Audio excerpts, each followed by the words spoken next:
atau SLB merupakan lembaga pendidikan yang dirancang untuk memenuhi kebutuhan belajar anak-anak berkebutuhan khusus.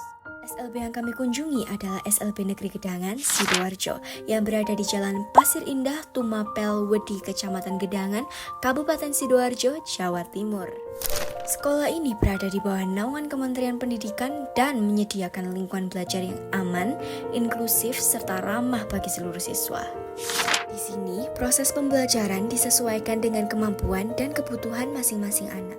SLB juga dilengkapi dengan berbagai fasilitas penunjang seperti ruang kelas khusus, area terapi, hingga sarana pendukung aktivitas motorik dan sensorik untuk membantu siswa berkembang secara optimal.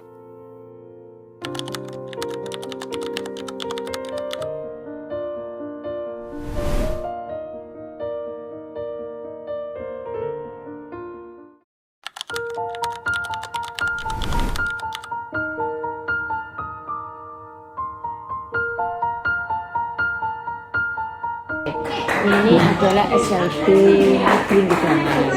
Dulunya adalah SLB Lab punyanya SGBLB. Nah, setelah jadi SLB Negeri Gedangan, di sini ada ketunaan tunanetra, tunarungu, tunagrahita, tunadaksa dan autis. Untuk semua jenjang. Di sini ada jenjang SDLB, TKLB, SMPLB, SMALB, dan alumni atau transisi.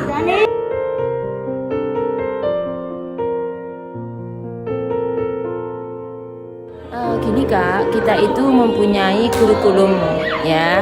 Kurikulumnya itu tidak harus seperti gini ya. Saya menceritakan dulu. Untuk ketunaan itu kan yang ketunaan netra umpamanya itu ada anak yang double handicap. Jadi dia mempunyai hambatan intelektual. Dia tunanetra tapi dia mempunyai hambatan intelektual. Jadi ada tunanetra yang memang dia tunanetra tidak mengalami hambatan intelektual, berarti memakai kurikulum yang ada. Nah, kalau yang tunanetra yang mengalami hambatan intelektual itu dia dimodifikasi kurikulum itu. Jadi pada saat pertama kali kita memegang, kita harus melaksanakan asesmen diagnotis. Apa gunanya? Supaya kita pada saat kita mau treatment, mau memberikan sesuatu ke anak sesuai dengan kemampuannya. Karena memang mereka mengalami hambatan intelektual, gitu ya. Jadi harus ada asesmennya dulu, gitu. Begitu juga dengan semua ketunaan, Kak. Ketunaan tunarungu juga ada tunarungu yang mengalami hambatan intelektual. Kalau tunarungu murni tidak mengalami hambatan intelektual sudah ada istilahnya ada kurikulumnya sudah ada. Tapi kalau yang mengalami hambatan intelektual berarti materi yang ada itu dimodifikasi, diturunkan. Itu diturunkan sesuai dengan kebutuhan anak dan kemampuan anak. Dan itu berlaku untuk semua ketunaan. Ya.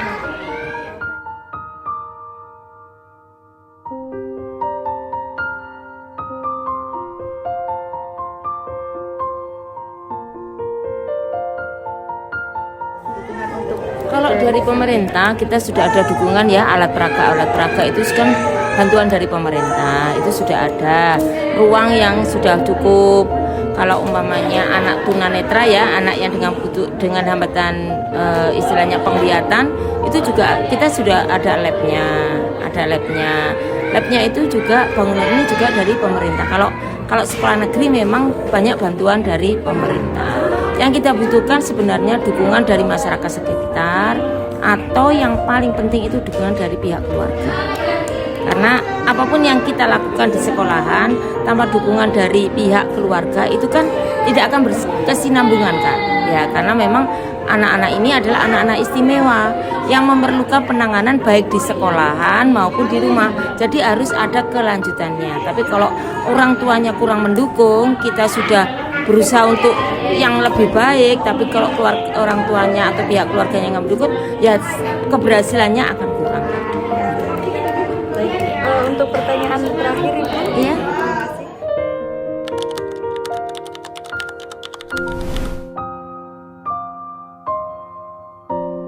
Yang di sini ramah itu juga ramah sarana prasarana, ramah dengan lingkungan, dengan siswanya, ramah dengan semua insan yang ada di sini. Yang pertama adalah ramah sarana prasarana. Untuk anak tunanetra di sini ada ramah tunanetra juga, pada saat kakak naik di tangga tadi, ada porselen kasar di tengah coklat.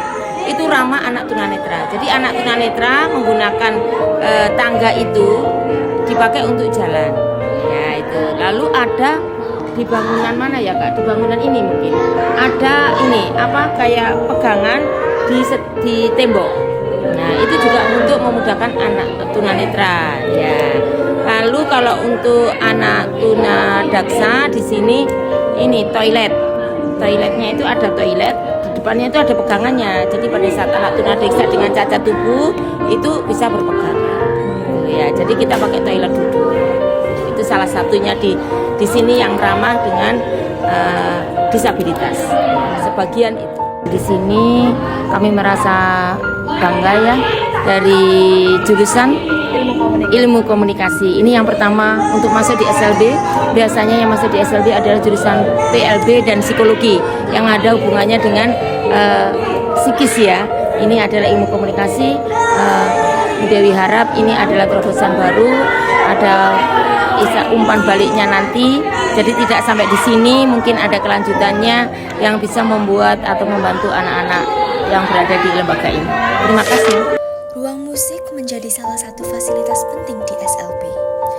Melalui musik, siswa diajak mengekspresikan emosi, meningkatkan fokus, serta mengembangkan kemampuan sosial dan motorik.